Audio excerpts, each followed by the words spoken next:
하나님 아버지 감사합니다. 오늘 우리에게 이 예배의 시간을 허락해 주시고 하나님의 영광, 하나님의 말씀, 하나님의 은혜가 충만한 그 수련의 마지막 그 하루를 보내면서 또 우리가 주일을 거룩하게 주님 앞에 구별해 나갈 수 있도록 주님 역사해 주시니 감사합니다.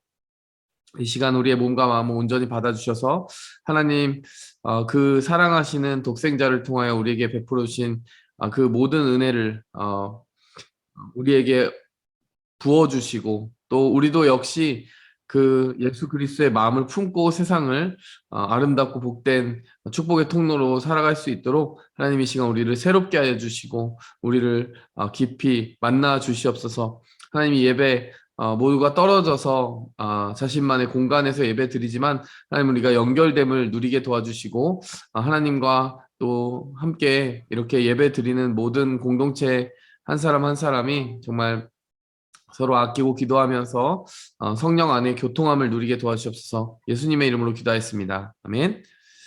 네.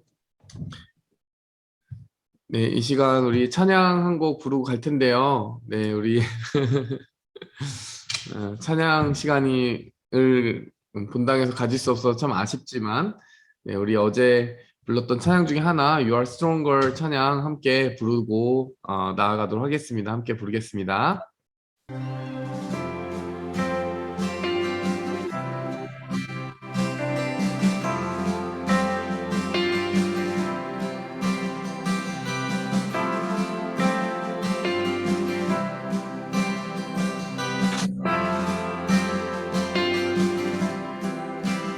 우리를 위한 사랑 겸손히 죽으셨네.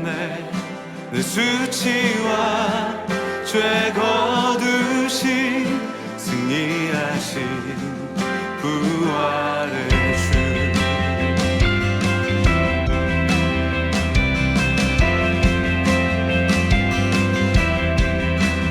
폭풍과 불 속에도 신실한 우리 주님, 자유케 한 그 진리, 내 안에 계신 예수.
예. 시간 같이 기도하고 말씀 나누도록 하겠습니다. 하나님 아버지, 감사합니다. 오늘 우리가 이 기후에도 불구하고 또 우리의 몸된 교회의 하나됨을 또 지키며 하나님의 말씀 앞으로 나아갑니다. 우리의 영혼을 활짝 열어주셔서 하나님 오늘 우리에게 주시는 그 말씀으로 새로운 공급을 받게 도와주시고 새 힘과 용기와 지혜를 바탕으로 세상을 이길 수 있는 주님의 종으로 세움받게 도와주시옵소서. 오늘 이 자리에 있는 또 함께 기도하고 또 함께 말씀 앞에 나가는 주님의 모든 동역자를 축복합니다. 주님께서 아버지 하나님 우리를 연결시켜 주시고 우리가 서로 중보하며 승리하는 삶 살아가게 도와주시옵소서. 이 시간 전하는 자의 입술 또 듣는 자의 모든 귀를 성령께서 함께 하여 주시고 성령께서 붙들어 주시고 인도하여 주시옵소서. 예수님의 이름으로 기도하였습니다. 아멘. 네. 찬양을 더 많이 부르면 좋을 텐데 좀 아쉬운 마음이 드네요. 네, 우리 다음 주에 정말 충분히 마음껏 또 찬양하면서 나아갔으면 좋겠습니다. 오늘 우리에게 주신 하나님 말씀 보도록 할 텐데요. 사무엘하 18장 1절에서 10 사무엘상이죠. 사무엘상. 사무엘상 18장입니다. 네, 여러분 한번 찾아보시면 네. 사무엘상 18장 1절에서 16절까지 보도록 하겠습니다. 자, 1절에서 16절이에요.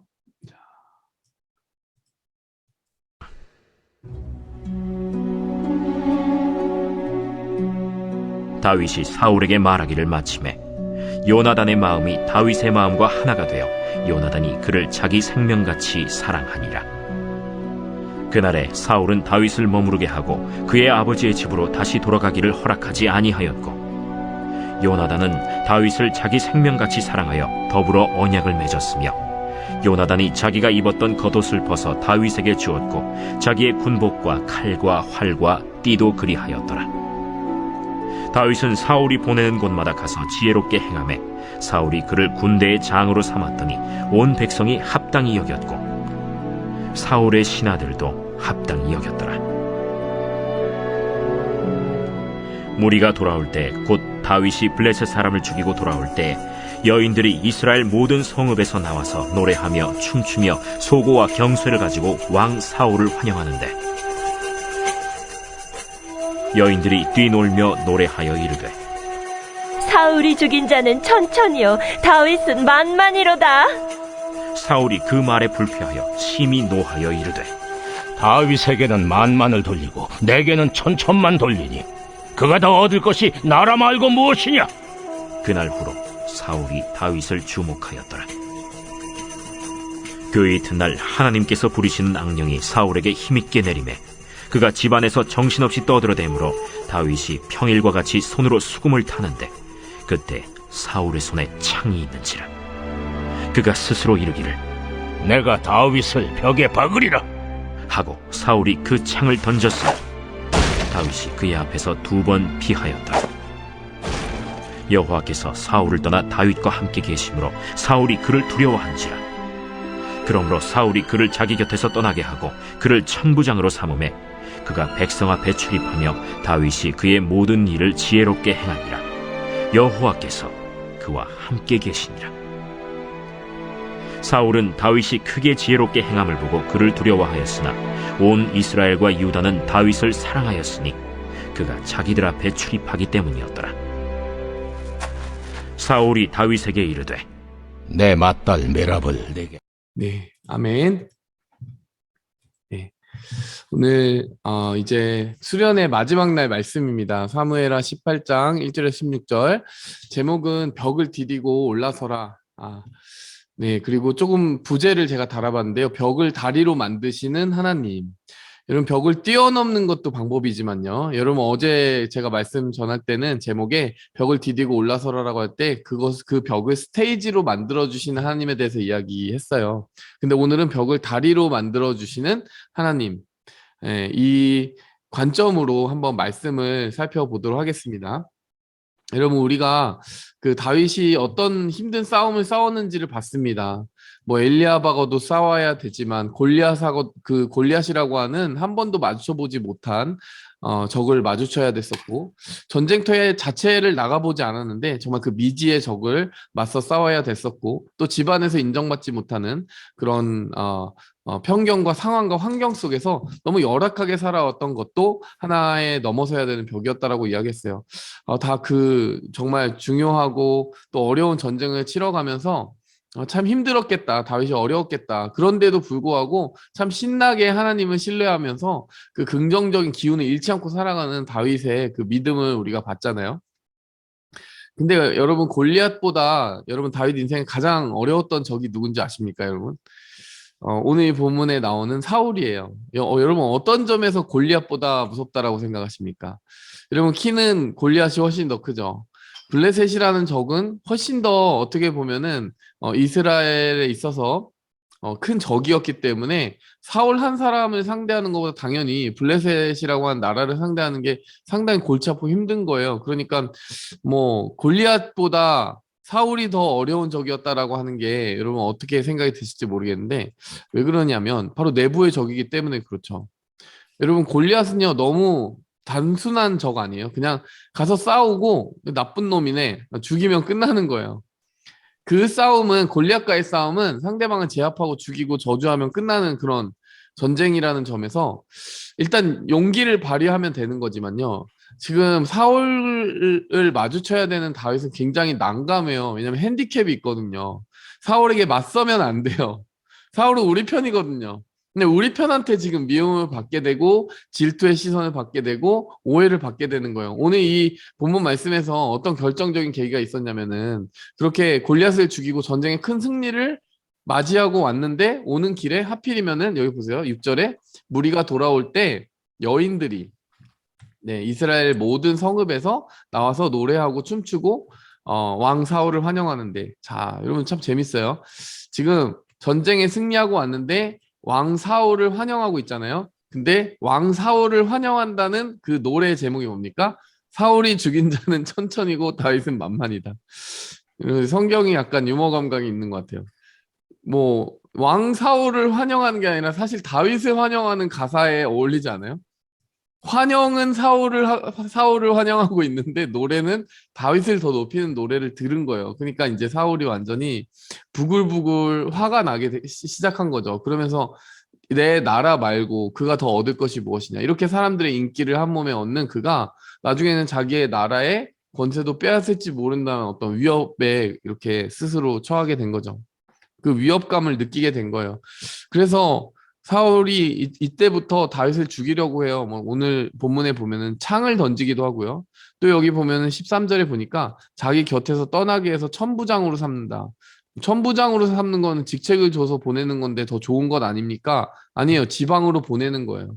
자기 곁에 두었던 다윗이 자기의 가장 가까운 곳에 있었는데 그래서 집으로 가지도 말고 너는 이새의 집으로 돌아가지 말고 나와 함께 있어라 라고 했었는데 자기의 참모로 삼았던 다윗을 한직으로 이렇게 멀리 밀어내는 거죠. 근데 거기서도 너무 잘해가지고 가는 곳마다 다윗이 실수를 해야 되는데 너무 다 잘하니까 다윗을 어떻게 하면 힘들게 할까 계속 계획을 짜게 돼요. 결론적으로는 여러분 다윗이 이제 이때부터 사울의 어떤 살해 의도 다윗을 죽이겠다는 의도를 확실히 알고 나서 한 17년 정도 도망자 생활을 하게 되는 거죠. 여러분 골리앗은 한 번 싸워서 이겼는데요. 사울은 다윗을 17년 동안 괴롭혔다는 거예요. 계속 도망자가 되게 했다라는 거예요. 여러분 그래서 여러분 다윗이 지금 여기서 마주치고 있는 싸움이 뭐냐?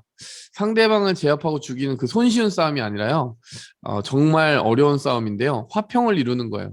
나와 갈등하고 나와 부딪히고 나를 미워하고 어떻게 보면 나에게 상처를 주는 사람을 끝까지 놓치지 않고 복수하지 않고 보복하지 않고 죽이지 않고 화평을 이루기 위해 스트럭을 하는 거. 여러분 이게 정말 힘든 싸움인 거죠. 그래서 사울이 참 더 어려운 적이었다라고 이야기하는 거예요. 여러분 한번 여러분의 삶에 그런 사람 없습니까?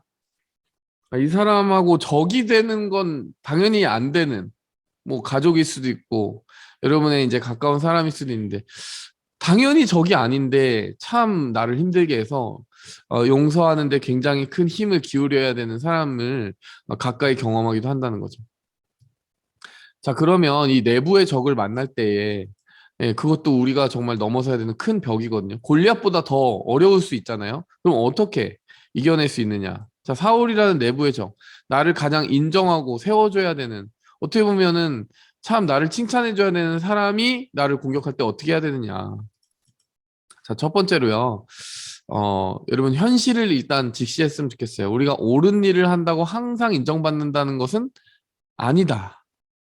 옳은 일을 한다고 항상 인정받는 건 아니라는 현실을 좀 받아들이고 가야 될 것 같아요. 이거는 뭐 우리가 뭐 지금 나이쯤 되면은 다 알고 있잖아요. 우리가 최선을 다했어.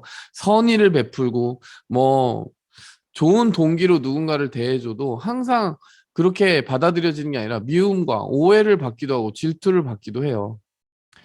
그 현실을 직시하면서 여러분 우리가 그 다음 다시 한번 또 어떤 방법으로 그 벽을 뛰어넘느냐, 그 와중에 이루어지고 있는 하나님의 훈련이 무엇인지에 대해서 질문하기 시작해야 되는 것 같아요. 그러니까 의미 없이 내가 왜 이렇게 의미 없이 미움을 받지? 내가 잘한다고 잘했는데 왜 이렇게 베베 꼬인 반응을 받아야 되는 거지? 라고 할 때 그 상황 자체는 굉장히 꼬여 있죠. 상황 자체는 꼬여 있는 것으로 보이는데 하나님이 나를 향하여 가지고 계신 계획은 안 꼬여요, 여러분. 그게 되게 신비로운 미스테리 아닙니까? 나를 대하는 사람들이 나의 인생을 아무리 베베 꼴려고 애를 써도요, 그 사람이 꼬여 있는 거지, 하나님이 나를 감싸고 있는 한은 사람이 나의 인생을 꼴 수가 없다라는 거예요. 그러니까 그것에 집중하는 게 우리의 마음의 평안을 되찾는 길이라고 생각합니다. 그러면 사람이 그 사울이 다윗의 인생을 막 베베 꼴려고 난리를 쳤잖아요. 죽이려고 하고 뭐 뒤에 보면 온갖 술수를 다 써요. 자기 딸하고 결혼을 하게 하는데 그 결혼을 할 수 있는 대가로 뭐 전쟁터에서 어떤 공을 세우라고 했는데 목숨이 위험에 처할 수 있는 전쟁터로 보내거든요. 그런데도 이겨내고. 하여간 자기의 그 질투심 때문에 다윗의 삶을 계속 꼬으려고 했는데 다윗은 어떻게 합니까? 그걸 다 훈련으로 받아들이고 승리해 버리는 거예요. 그리고요, 실제로 다윗을 가장 성장시킨 것이 사울이었어요. 어떤 의미인지 아십니까? 이제 뒷부분을 우리는 읽지 않았지만은 다윗이 도망자 생활을 하는데 한 17년가량 도망자 생활을 한다고 그랬잖아요. 왕이 되기까지. 근데 다윗이 뭐 도망을 할 곳이 없어요. 유다 땅에 다 사울이 지켜보는 곳이니까. 그래서 모압이라는 나라에 망명을 하려고 시도를 하기도 하고 뭐 심지어는 블레셋에 가기도 하고. 그런데 하나님이 그때마다 유다로 돌아가라고 그러거든요. 근데 유다라는 나라는 어디예요? 결국 사울의 그 손바닥 안에 있는 거 아니에요. 하나님이 도망을 쳐도 정말 멀리 도망을 치게 해도 모자랄 판에 하나님이 모압으로 가지도 말라 그러고 블레셋으로 가지도 말라 그러고 어디 다른 데 멀리 도망가지 말고 반드시 넌 유다 땅에 머물러라고 명령하신다니까요. 얼마나 야속해요. 차라리 도망 다니지 않도록 이렇게 억울함 풀어주시든가. 근데 참 그게 돌아보면 나중에 어떻게 작용하냐면요. 사울의 손바닥 안에 있는 그 유다 땅에서 사울을 피해야 되니까 어떻게 되는지 아세요? 유다 땅을 샅샅이 뒤져가지고요. 다윗이 숨을 수 있는 곳을 찾기 시작해요. 뭐 헤렛 숲을 뭐 아둘람 굴, 뭐 여러분 이제 뒷부분에 보면은 굴이나 숲을 막 이렇게 다윗이 숨을 수 있는 곳을 막 찾기 시작하는 거예요. 게다가 다윗이 혼자 다니는 게 아니라 300명, 500명하고 같이 다니거든요.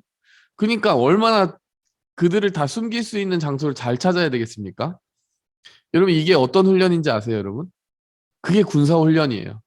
왜냐? 군대의 기본은 뭐기 때문에? 매복이기 때문에. 엠버시라고 그러잖아요. 그 상대방에게 위치를 발각당하지 않고 최대한 자기를 숨겨서 기습 작전을 펼칠 수 있는 게 군대의 기본이잖아요. 다윗이 있잖아요. 17년 동안 왜 자기 나라 땅에서 왕에게 미움을 받고 도망을 다녔느냐? 하나님 그 과정을 통해서요, 다윗을 탁월한 군사 지도자로 훈련시키고 있었다라고 해석할 수 있는 거예요. 실제로 나중에 왕이 되고 나서 유다 땅과 유다 이스라엘의 그 영토가 굉장히 크게 확장이 되고 그 전까지는 블레셋을 제압해 본 적이 없거든요. 근데 다윗 때 와서 블레셋 나라를 완전히 극복하고 이기게 돼요. 그러니까 다윗이 도망만 다녔다. 정말 시간 낭비했다. 내 삶에 저렇게 나를 괴롭히는 사람이 나의 삶을 꼬아놨고 지름길로 갈 수 있었는데 멀리 돌아가게 만들었고 인 것 같지만 사실 그게 지름길이었다라는 거예요. 돌아보면. 그러니까 하나님이 지름길로 만들어 버리신 거예요. 하나님의 주권으로. 그러니까 우리에게 다윗에게 해 주신 말씀을 똑같이 주신다면 다윗아 너의 인생이 꼬이는 것 같고 멀리 가는 것 같고 지름길이 여기 눈앞에 보이는데 정말 뜻도 없고 목적도 없는 정말 의미 없는 광야를 돌아다닌 것 같지만 사실 다윗아 너는 지금 훈련받고 있는 중이야. 이게 지름길이고 이게 하이웨이고 이게 고속도로야. 이렇게 말씀해 주셨을 것 같잖아요. 우리에게도 똑같이 말씀하실 때가 있을 거예요. 내 눈에 보기에 아직 의미 없어 보이지 하나님이 보실 때는 지금 이게 속성 과정일 수 있다라는 거죠. 그러니까 여러분 옳은 일을 한다고 항상 인정받는 것은 아니라는 현실에 집중하되 여러분 하나님의 훈련이 지금 어떻게 나에게 성장을 가져다 두고 있는지에 대해서 시선을 고정하는 거예요. 그 사람이 나를 왜 괴롭히려 하는가에다가 집중하는 게 아니라 이 상황이 왜 힘든가에 집중하는 것이 아니라 여기서 나는 어떤 훈련을 받고 있으며 그 안에서 어떤 성장을 얻고 있느냐에 대해서 계속 집중해야 된다는 거죠. 자, 그리고 또 한 가지, 사람으로부터 그렇게, 받는 그 고난과 벽을 마주쳐서 또 한 가지 극복할 수 있는 방법은요, 바로 이겁니다. 더 많은 동반자를, 비전을 쉐어할 수 있는 동반자를 만들어가는 거예요. 억울하죠, 당연히. 사울이 나를 지지하고 세워주고 인정해줘야 되는데 그런 사람이 나를 공격하면은 당연히 힘들죠. 근데 그 사람에게 인정을 구해봤자 인정을 받을 수가 없어요. 그 사람은 이미 자기의 길을 가고 있어. 사울은 사울의 길을 갈 뿐이에요. 그 사람한테 제발 나 좀 살려달라고 해도 이제 소용이 없어요. 그게 중요한 게 아니라 정말 하나님이 나에게 붙여주시는 사울 대신에 붙여주신 정말 좋은 친구들이 있거든요. 오늘 본문 말씀은 요나단이 있는 것이고 내 주변에 구름같이 많은 믿음의 동역자들 하나님 반드시 붙여주시거든요.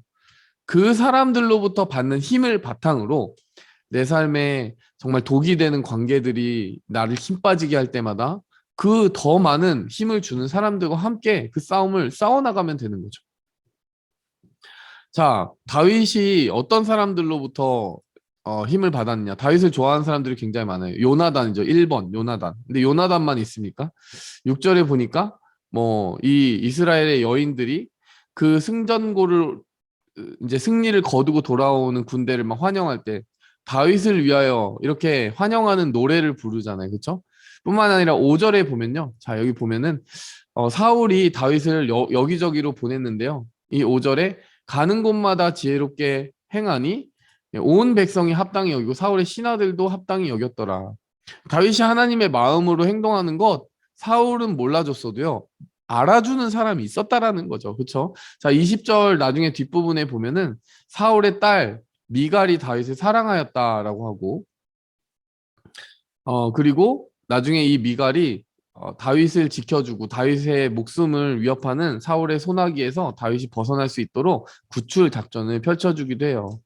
그러니까 오히려 자기 아빠의 뜻을 어겨가면서까지 사울의 딸 미갈이 오히려 다윗을 더 보호해주는 역할을 하게 되는 것이거든요. 그러니까 여러분 하나님이 한 가지 어려움을 주시면 만 가지 이길 힘을 주시는 거죠.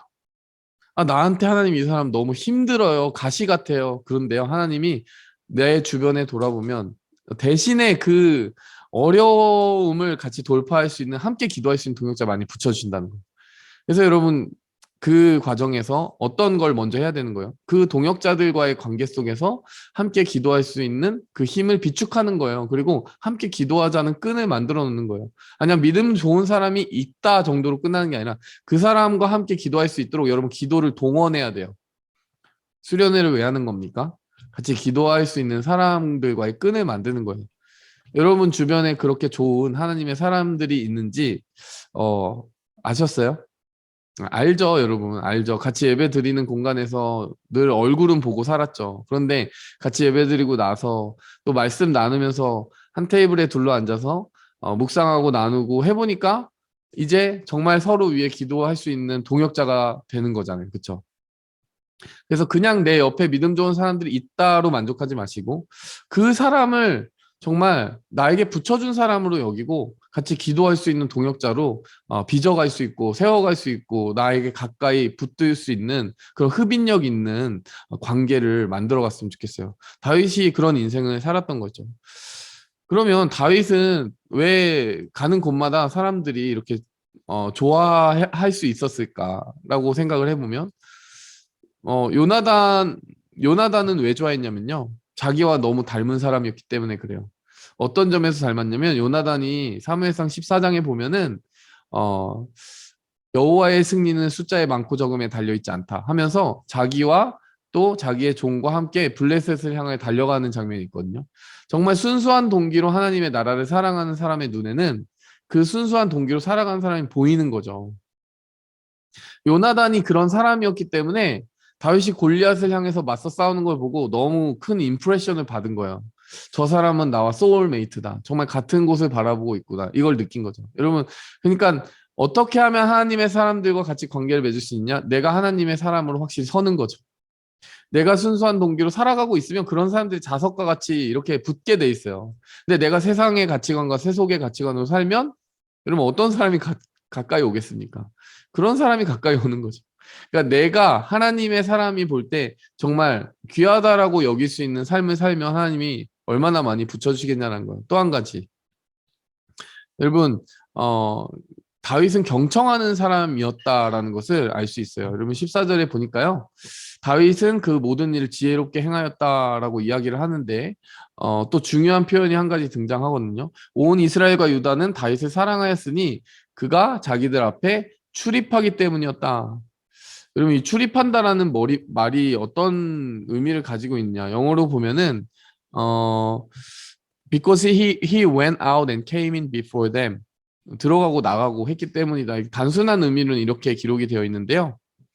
열왕기상 3장을 보면은 똑같은 구절이 나오거든요. 어떤 구절이 나오냐면은 자, 다윗의 아들 솔로몬의 이야기가 나와요. 뭐 한참 뒤에 얘기니까 다윗의 얘기하고 혼동하지 마시고 다윗이 어린 나이에 갑자기 왕이 되니까 너무 당황스럽고 부담스러운 거예요. 그 자리가. 솔로몬이 그때 뭐라고 기도하냐면 하나님 이 많은 백성을 내가 재판해야 되고 그들에게 판단을 내려줘야 되는데 정말 너무 어려워요. 이러면서 듣는 마음을 저에게 주세요라고 열왕기상 3장 9절에 말을 합니다. 듣는 마음을 종에게 주십시오라고 이야기하는데 3장 7절에 하소연할 때 뭐라고 말하냐면 종은 작은 아이이기 때문에 출입할 줄을 알지 못합니다. 여기서 쓰인 단어가 똑같은 단어예요. 들어가고 나가고 할 줄 모른다는 거예요. 그러면 이스라엘에서 쓰이는 이 단어의 의미가 그런 의미인 거예요. 어떤 의미냐? 출입한다는 의미는 그냥 들어가고 나가고 뭐 왕래하고 뭐 알고 지낸다 이런 의미보다 좀 더 깊이 그 사람의 마음속에 들락날락 한다는 얘기죠.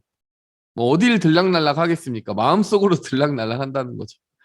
그가 자기들 앞에 출입한다는 거는 그냥 안면 트고 잘 알고 산다. 그거보다 좀 더 깊이 그들의 삶을 들여다볼 줄 알고 그들의 삶을 이해할 줄 알고 정말 이 사람은 우리를 이해하고 경청하고 겸손히 섬기는 사람이구나라고 할 때 다윗이 정말 귀한 사람이다라고 인정받게 된 거죠. 여러분 그렇게 출입한 분이 누구예요? 예수님 아닙니까? 예수님? 예수님이 하늘에만 계신 게 아니라 우리 가운데 네, 출입하셨잖아요. Come in, go out, come in, go out. 그렇죠?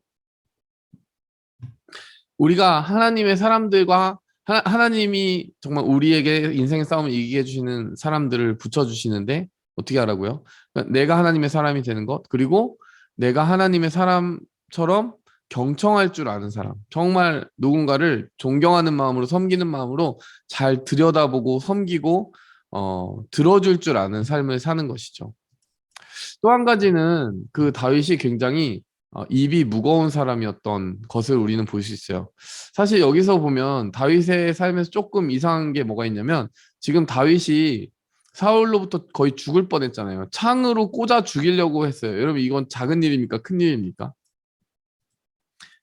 이런 일을 당하면은 난리를 쳐야 되는 거 아니에요? 아, 사울이 어떻게 이럴 수 있냐? 도대체 왜 저러고 있냐? 막 이러면서 사방에 소문을 내도 모자랄 판인데 여전히 사울이 계속해서 그를 사용하고 그를 불러서 어떤 일을 맡길 때 그냥 따르고 그 방향으로 같이 나아가지고 있어요. 뭐 그 방향으로 나아가는 거야 모르겠지만 사울이 이런 일을 했다라고 어디다가 이야기하고 다니는 장면이 안 나와요. 부정적인 감정이 있고 복수할 수도 있는데 복수심이 생길 수도 있는데 아, 사울이 평소에 좀 불안정했으니까 그걸 감안하고 좀 이해하면서 품어주려고 하는 그런 모습이 보이는 것이죠.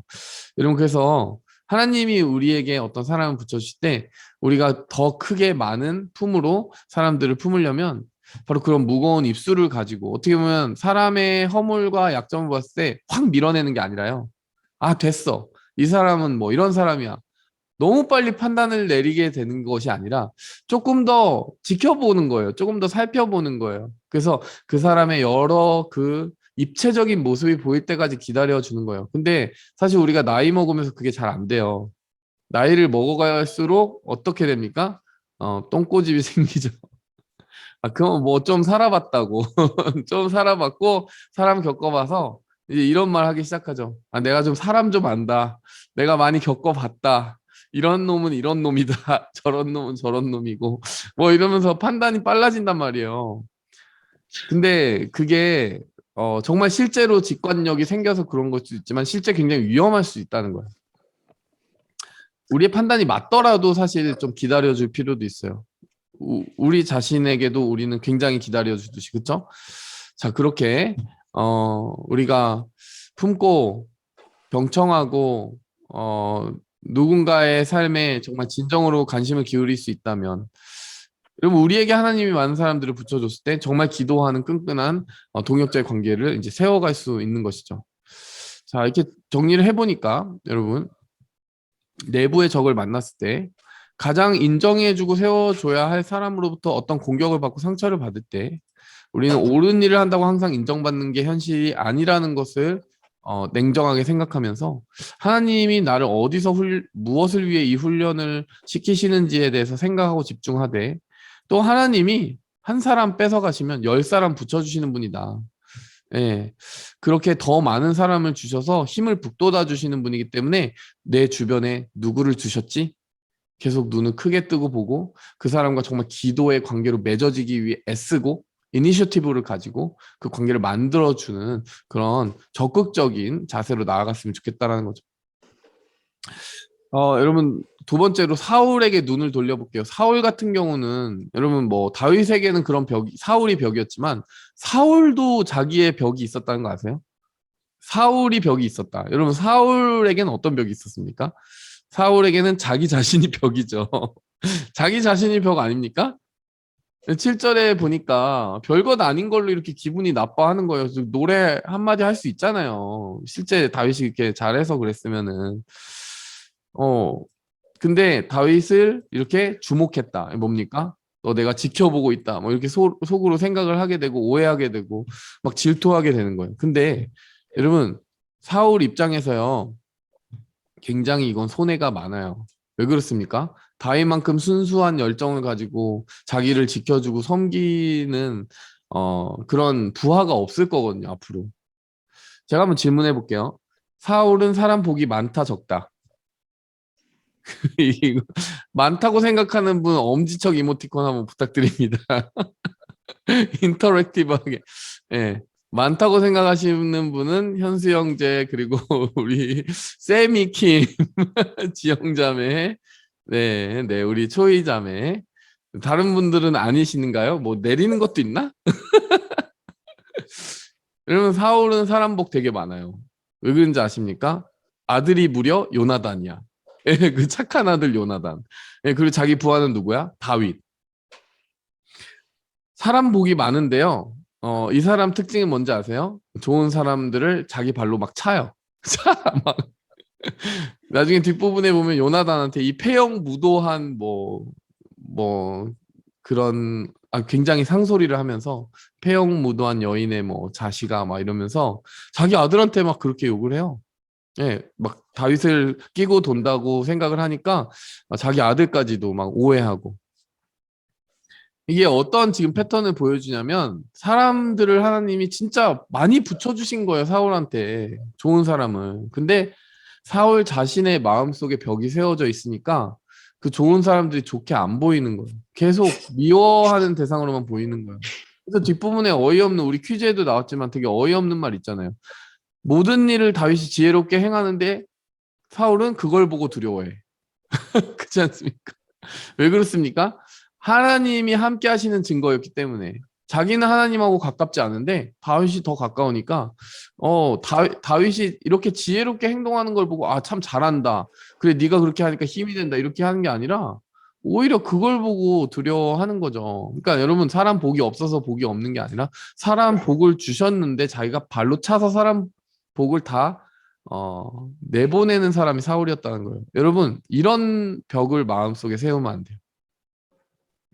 우리가 살아갈수록 사람의 폭이 좁아지면 안 돼요. 그러니까 뭐 호불호 그러면서 내가 딱 나랑 맞는 사람을 캐치해가지고 그 사람하고만 깊이 사귀고 하기보다 오히려 나이가 들어가면 들어갈수록 내 마음속에 쉽게 사람을 오해하고 판단했던 습관들이 점점 없어지고 아, 내가 꼭 생각하는 게 옳지 않을 수도 있어 하면서 이렇게 하나님이 복으로 붙여준 사람을 복으로 품어낼 수 있는 사람.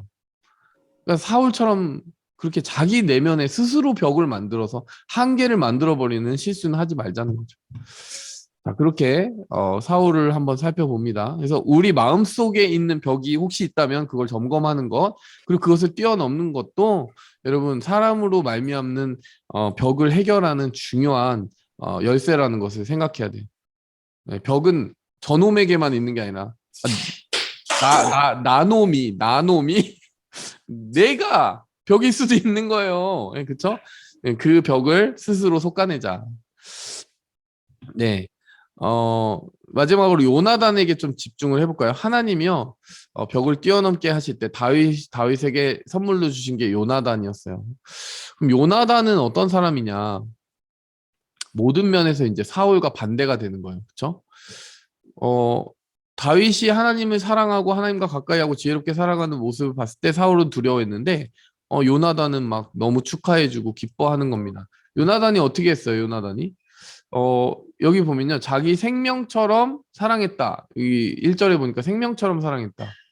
그러면서요, 자, 언약을 맺었대요. 언약을 맺었어요. 약속을 했다라는 거예요. 여러분, 무려 왕자 아닙니까? 그냥 왕자가 그 목동으로 이제 불과 얼마 전에 목동으로 살던 사람, 지금 아직 직책도 없어요. 여기 보면 직책이 없잖아요. 3절 말씀에 아직 직책이 주어지지 않았어요. 천부장이 되는 거 뒤에요. 그냥 아직 목동의 아들인데 자기하고 언약을 맺은 거예요. 그쵸? 그 다음에 겉옷을 벗어준다. 그 당시에 여러분, 겉옷이라고 하는 거는 굉장한 가치가 있습니다. 여러분, 예수님이 뭐라고 했어요? 겉옷을 달라 하는 자에게 속까지 주라. 여러분, 요즘은 그냥 기계로 옷을 찍어내는 시대지만요. 여러분, 그 당시에 옷은 뭘로 만들어요? 다 손으로 만드는 거예요. 근데 그 당시에 특별히 유대 땅에서 만든 겉옷이라고 하는 거는 망토처럼 담요의 역할을 같이 하고 있어요. 그래서 여러분, 구약 성경의 율법을 보면은 겉옷을 저당 잡힌 사람에게 그 겉옷을 반드시 해가 지기 전에 돌려주라고 그러거든요. 무슨 말이냐면은 빚 대신에 그걸 홀드하고 있었으면은 그 사람에게 매정하게 그거 홀드하고 있지 말고 그 사람이 겉옷을 돌려줘라. 그게 그 사람이 추운 날에 덮고 자야 되는 담요다. 이렇게 말씀에 나와 있어요. 겉옷은 중요한 거예요. 그러니까 신분을 또 상징하기도 합니다. 그러니까 다윗에게 그런 것을 아낌없이 주는 거예요. 자신의 가장 소중한 것들. 겉옷은 신분증의 역할도 했다라고 해요. 심지어는. 그러니까 자기의 신분, 지위 이런 걸 공유하는 거죠. 자기의 군복, 여러분 칼. 여러분, 지금 청동기 시대예요. 그 당시에 이제 철기 문명을 가지고 있는 건 블레셋밖에 없었고, 그래서 철로 만든 무기를 만들려면 블레셋에 가서 의뢰를 해야만 했던 시대였기 때문에 여러분, 나중에 이스라엘과 블레셋의 전쟁을 보면은 농기구 가지고 싸워요. 이스라엘은 농사 짓는 거 가지고 싸우는데 칼이 없어요. 칼이. 근데 그 칼을 줬다는 거 아닙니까? 자, 어쨌든 이 모든 걸 보면은 정말 소중한 어떤 모습을 보여주는 거예요. 사랑하는 사람들에게 표현할 수 있는 가장 헌신적인 사랑을 보여주는 거예요. 언약을 맺는다는 건 커미먼트를 한다는 거고, 그를 생명처럼 사랑했다는 거는 정말 친밀하게 대했다는 거고, 깊이 들어주었다는 거고, 겉옷을 주었다는 거는 이렇게 궁휼히 여겼다라는 거죠. 아, 너 좀 따뜻하게 입고 다녀라. 칼을 주었다는 거는 왕자의 신분이라도 아낌없이 나누겠다는 겸손한 마음인 거죠. 근데 여러분 성경을 깊이 살펴보면요, 여러분 다윗과 요나단은 친구였다, 맞습니까? 친구였습니까, 여러분? 다윗과 요나단, 우리가 성경에서 가장 좋은 사이로 지내는 친구를 찾아봐라면 다윗과 요나단 이렇게 말하는데요, 여러분 다윗과 요나단은 나이 차이가 얼마나 날까요? 어느 정도 날까요, 여러분? 또래입니까? 제가 이 질문하면 또래가 아니니까 질문을 하는 건데, 여러분 당시 사울의 나이가 이미 60세로 추정이 되고요. 요나단은 40세고 다윗은 17세 정도로 추정을 해요. 아니, 이게 추정이 아니라 다른 본문을 통해서 증거가 나와요. 다른 본문에 제가 지금 다른 본문을 찾아놓지 않았는데 그래서 거의 20 차이가 나는 거예요. 지금 이제 사울 왕은 한 60살 정도고 요나단이 40살 정도고 다윗은 이제 10대 소년이니까 뭐 20살 근처니까 둘 사이가 20년에서 뭐 25년까지도 나이 차이가 난다는 거 아니겠습니까, 여러분? 그럼 여러분 요나단이 지금 이렇게 겸손하게 다윗을 대하는 것 보면은 지금 둘 사이가 굉장히 나이가 가까워 보이잖아요. 세대 차이가 안 나 보이잖아요. 근데 사실 세대 차이가 되게 있었다라는 사실이에요. 그래서 여러분 이 본문에서 요나단에게 사실 충격을 받아야 돼요. 아, 참 진짜 겸손한 사람이다.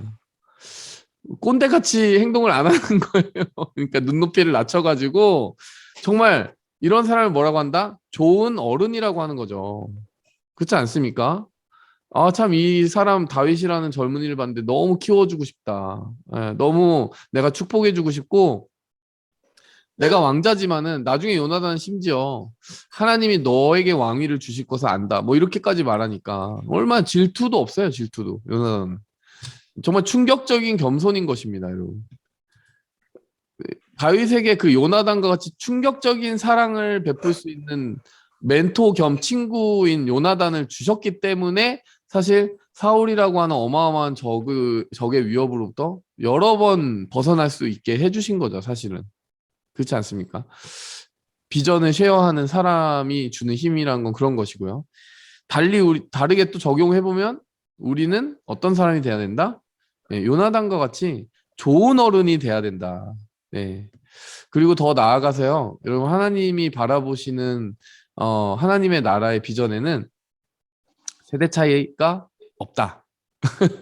세대 차이가 없진 않겠죠. 있는데 요즘 같은 시대에 정말 시대가 빨리 변하기 때문에 무슨 세대 이렇게 그 레이블이 빨리 붙는 것 같아요. 그리고 실제 많이 차이가 납니다. 쓰는 말도 빨리빨리 변합니다. 하지만 여러분 우리가 그 차이를 좁히기 위해 노력을 해야 되지 않을까? 이런 생각을 저는 해요. 하나님의 말씀이 우리에게 그것을 가르쳐 줍니다. 그래서 사도행전에 보면 요엘서 말씀을 인용하잖아요. 자녀들은 아비들은 잠깐만 이거 찬양 부르시는 분은 바로 나올 텐데, 네, 청년들은 환상을 보고 아비들은 꿈을 꾸리라. 자녀들은 네, 예언할 것이요. 맞아. 자녀들은 예언할 것이요. 모든 세대가 함께 하나 될 수 있는 그 비전을 여러분 품어야 돼요. 여러분 이거는 좀 구체적으로 적용해 보면 이번 수련회 좀 상징적으로 우리 담임 목사님 설교를 하셨잖아요. 새로 오신 담임 목사님 지금 대행하고 계시지만 저는 제가 잘 못하는 것 중에 하나가 솔직히 인정하면 그런 거를 잘 못해요. 예.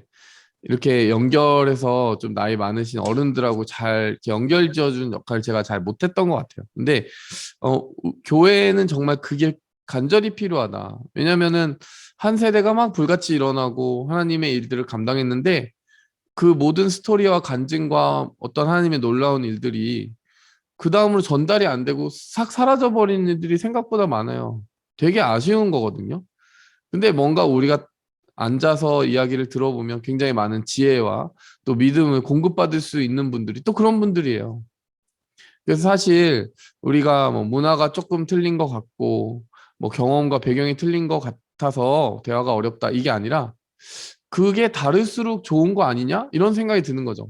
왜냐? 내가 경험해보지 못한 다른 문화와 다른 상황과 다른 환경에 다른 답을 해보고 다른 시도를 해본 분들의 이야기니까 그냥 나는 한 번의 인생을 사는 거지만 그분들에게 경청함으로써 여러분 여러 인생을 간접 체험하는 거예요. 여러 시대를 간접 체험하는 거예요.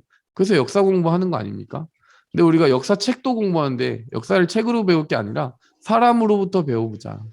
그래서 요나단과 함께 동행하는 이 다윗의 모습을 통해서 우리는 요나단처럼 좋은 어른도 돼야 되겠고 다윗처럼 그렇게 세대를 뛰어넘어 좀 경청할 수 있는 공동체를 만들어가고 경청하는 그런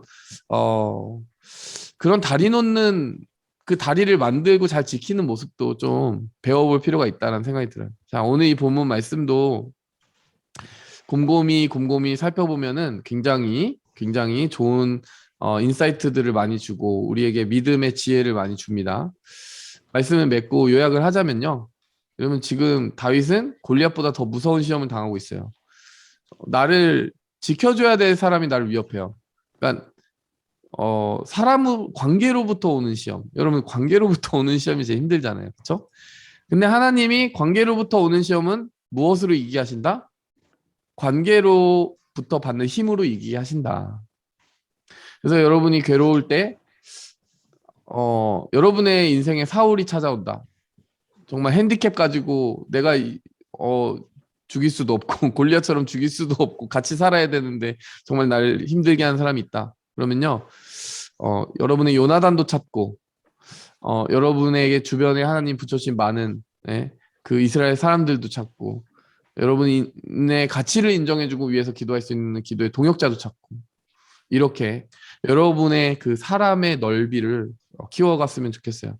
제가 제일장로교 청년부 처음 와서 2016년 겨울부터 한 게 딱 6개월 정도, 4개월 정도 지나서부터 한 게 기도원이었어요.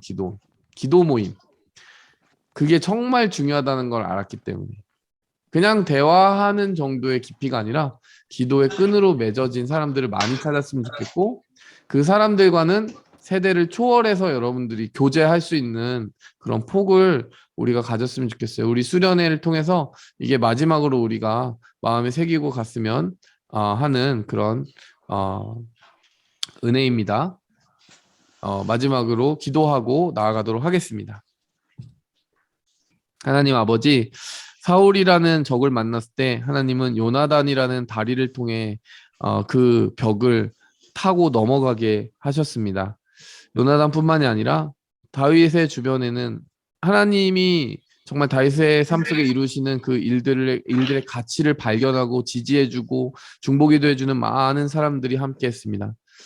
하나님, 우리의 삶에 괴로움이 있는 것에 비례하여 어찌 보면 10배는 더 하나님이 도우실 사람들을 우리에게 붙여주시는데 우리 제1장로교회 청년부가 우리 소속된 모든 청년들에게 그런 든든한 뒷배가 되게 도와주시옵소서. 정말 세상에서 힘든 일 당하다가도 내 등 뒤에 기도해주고 날 알아주고 하나님의 사람으로 치유해주고 인정해주는 내 등 뒤에 동역자만 생각하면 마음이 든든하고 행복해서 그 세상에서 험한 일 당한 것에 주눅들지 않을 수 있는 그런 든든한 공동체로 우리 제1장로교회가 끈끈하게 서로를 위하여 세워지게 도와주시옵소서.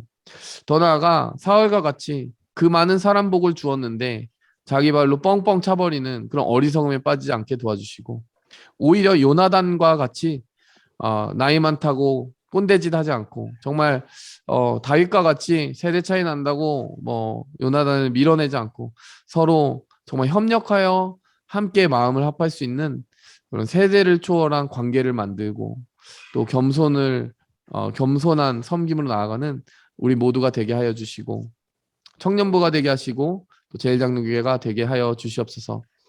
예수님의 이름으로 기도하였습니다. 아멘. 네, 시간 축도로 마치도록 하겠습니다. 이제는 우리를 사랑하사 우리에게 출입하기 위하여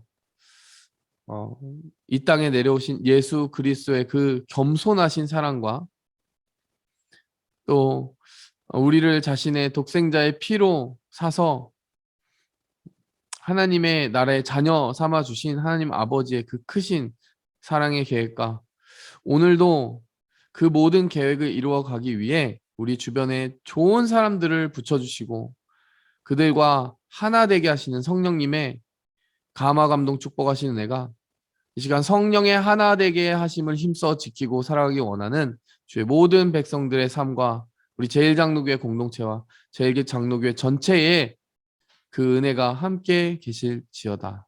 아멘. 여러분 헌금은 벤모로 여러분 해주시고요. 네, 벤모 주소 모르시면은 여러분 셀장님들에게 물어보시기 바랍니다. 그리고 정말 우리 수련회 함께하고 또 그 은혜 함께한 모든 분들 축하라고 해야 되나? 박수 한번 칩시다, 여러분. 네. 그리고 여기 뭐 저기 혹시 지원자매 있나요? 지원자매 온다고 했었는데. 네, 저 있어요. 우! 박수. 진짜 오랜만에 네. 네, 우리 지원자매 반갑습니다. 올해 오셔가지고 얼굴을 안 보여주세요. 네, 알겠습니다. 네, 태룡 형제가 있어서 안 보여주시는 것 같은데. 네, 네, 여러분 팀 모임 이제 있는데 그 팀 질문지 여러분 보시고 같이 팀끼리 줌 미팅 여셔가지고 나누시면 좋겠어요. 네, 여러분 수련회 받은 은혜 여러분 2022년 한 해 계속 누리시기 바랍니다. 축복합니다.